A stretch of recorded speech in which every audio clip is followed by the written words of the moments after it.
Hello, I'm Sean Thomas, and today I'm going to go over the Pearson Video Lecture 6 and all my takeaways and the code running for it. So I'm going to go ahead and first just run the M5 code. Um, I don't believe I need to show the M5.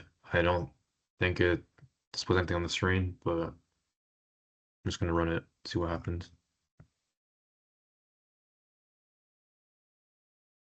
So I guess while it's running, my internet on, but I guess while that's running, I'm going to go ahead and walk through some of the cloud platform stuff. Um, so over here's my cloud run function. It's just the default starter code you gave us. Um, so essentially what you want to do is you want to change this code if you want to update your HTTP function. And then if you want more packages or dependencies, you'd put them in here. Um, and then to deploy it, I believe there should be a button you could press called save and redeploy.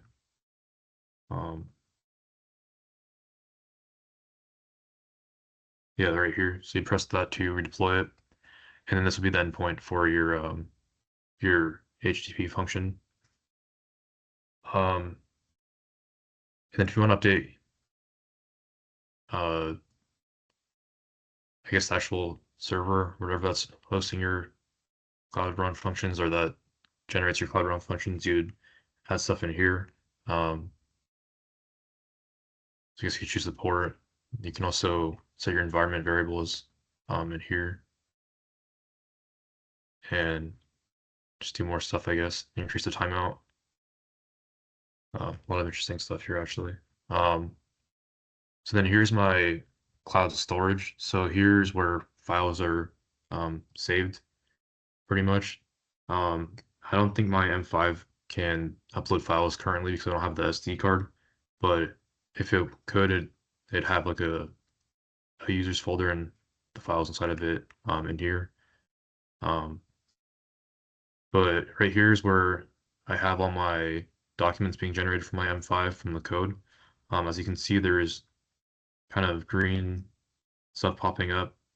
So that's the M5 generating its information. So I guess it's running the humidity and temperature from the SHT40 and the VCNL 4040. So that's running as well. And I believe that's connected through um, the Cloud Run function somewhere in here. It connects to the database through the environment variables, I believe, actually. I think that's how it's doing that. Yeah, it's using those environment variables to figure out the storage and database needs to connect to upload information. And so in the main CPP file, we have functions to talk to our database and storage. I believe it's somewhere down here.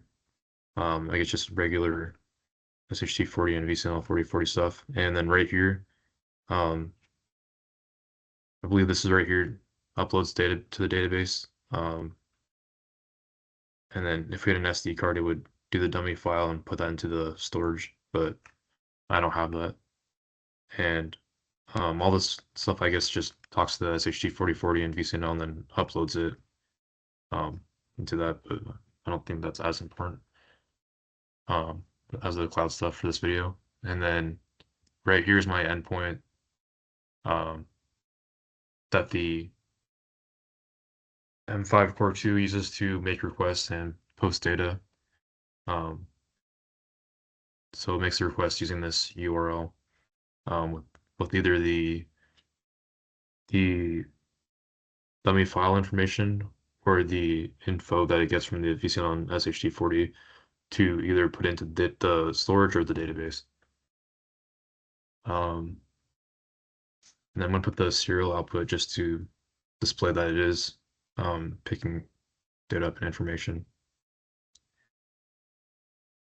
So yeah, as you can see, it's posting data, and then the 200 means that it's successful, and then this is actual information that's getting sent to my Firestore database. So I believe that's all the information I wanted to walk through and demo for this video. So that was the gruesome video lecture 6.